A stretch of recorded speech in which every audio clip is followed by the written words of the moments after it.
Questioning Everything with Garrett and Adam. Well, let me tell you. Do you want to tell your story and then I'll tell mine?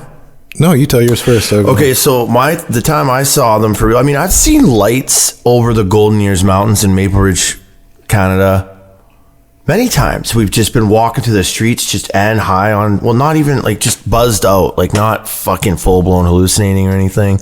But anyway, we've walked through our town, a little town there.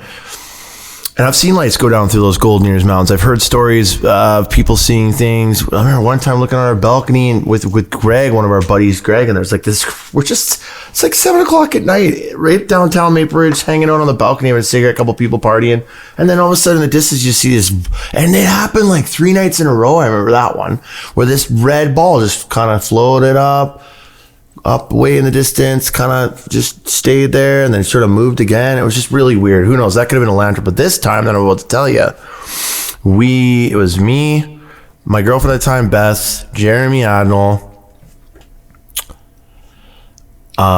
Skip the last names if you can. Jeremy, whatever. It was Jeremy. There's a bunch of, Dave. There was about 5, 6 of us.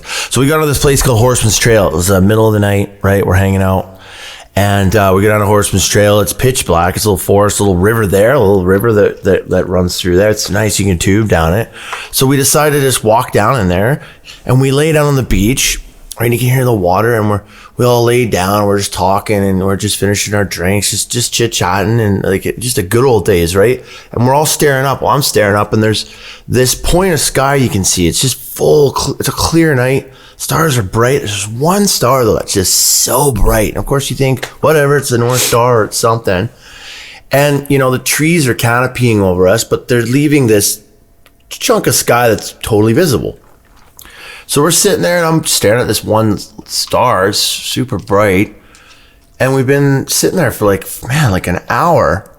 And then all of a sudden, the star starts moving. And I'm like, whoa. I'm like, whoa, guys, look. Do you see that? And everyone's like, and it's funny because I'm freaking and everyone's kind of calm. They're like, oh, whoa, yeah. And the thing about this star though is like once it started moving, it brought into perspective where like how close it really was. And as it starts moving, another star appears beside it, and they both just move together. And like it's almost like as I'm like getting scared and talking about it and noticing these two things, Beth's like, "Oh, calm down. It's okay. They're just checking us out. No big deal." And I'm like, whoa, man, like what is that, guys? Like, whoa, we're finally seeing it. And then one just as like I said, like it seemed like as soon as like we noticed it, one faded out, and one just went. Bam! Like just shot like into space, just gone like so fast that it scared me so much. I was like, "What was that? Like, what was that? Like, that was wild, man. I'll never forget that." It's a shame we can't prove stuff like that because if we could, then we'd have a direction.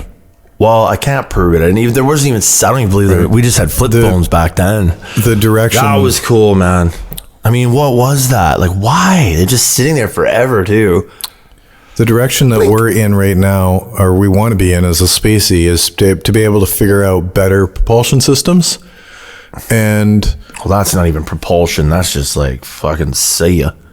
Well, no, that's technically what propulsion is. Well, yes, but figuring that out is the tough thing. But it's also interesting that in these impossible propulsion systems that exist, apparently, right? And I would assume that there's some optics reason or satellites or some weird shit going. Sure. Buddy, this thing got up and how do you, it was so fast. It's honestly, you're talking to me about fairies, right? I get that you saw that, but there's 99 reasons why it's not a chance. Not an alien, or 99 things that are at least more likely than what? Give me 3 things that it's more likely, bro. Like I said, optics. Two objects. Just an illusion. No. It was so real it scared me. It scared the shit out of me. Sure. Absolutely, because you don't know what you're seeing. And when you don't know what you're seeing, especially with this axiom of aliens exist, then you think obviously that you're seeing it, and like the humans are constantly thinking that the minute that they notice the spaceship starts moving away. I find that fucking hilarious. Well, it just seemed like that, right? It just, I'm not saying that. You're not the only one. It felt weird. It's like, whoa, look at that. And then it's like, oh, they noticed, and they just fucking did. You're not the only one. Because they both blinked. Oh no, I've heard that many times, but it just blinked at the same time, and one took off. Yeah.